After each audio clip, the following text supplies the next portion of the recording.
We have a God of love, mercy, and compassion, which is really an amazing and wonderful thing.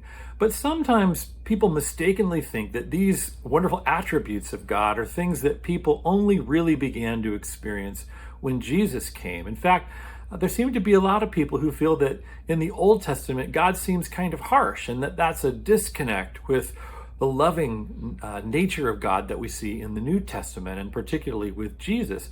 But I think that's actually not the case. For one thing, God deals differently with people in different times and places based on what they need. And that's actually a huge part of what we see going on.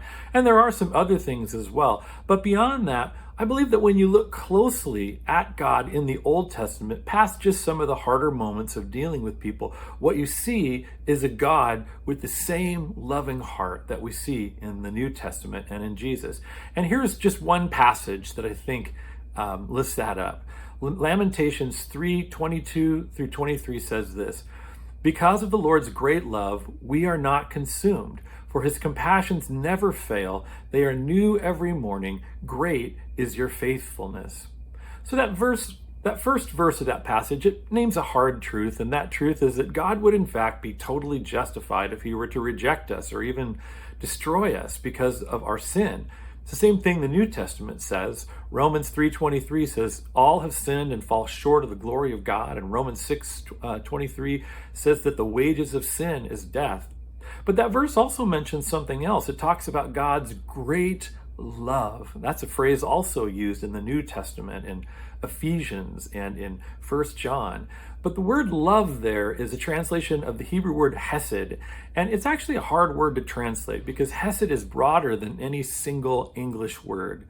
It literally means something like loving kindness, but it also has a deep sense of mercy to it.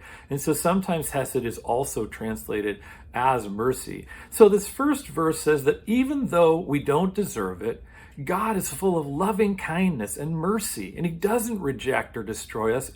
We're not consumed in the language of the verse, and that honestly is a very New Testament sounding thing to say. And the reason is that this is who God is. This is how God is, and this is the way God has always been. This verse also says that not only does God have compassion for us, but that in fact his compassions never fail. God always has a compassionate heart towards us, even when we blow it, even when we sin. And that's the point of that second verse. Poetically, it says that God's compassions are new every morning, meaning they never run out. We need them every single day, and they're there for us. And we can bank on that because the passage closes by saying not just that God is faithful, but that his faithfulness is great. It's a great faithfulness. It means that it's deep and wide and expansive and never ending. So the only real difference that we see between God here in the Old Testament in this passage and in the New Testament is that in the New Testament, God's love, mercy, and compassion are most clearly seen in Jesus. And in that way, I think you can kind of see that there's not a real big difference between this passage in the Old Testament and John 3:16.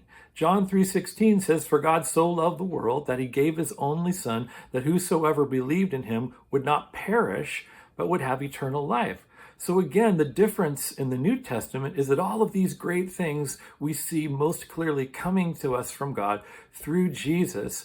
And also the fact that we're not just spared momentarily, but that we are saved forever. And that, my friends, that is good news.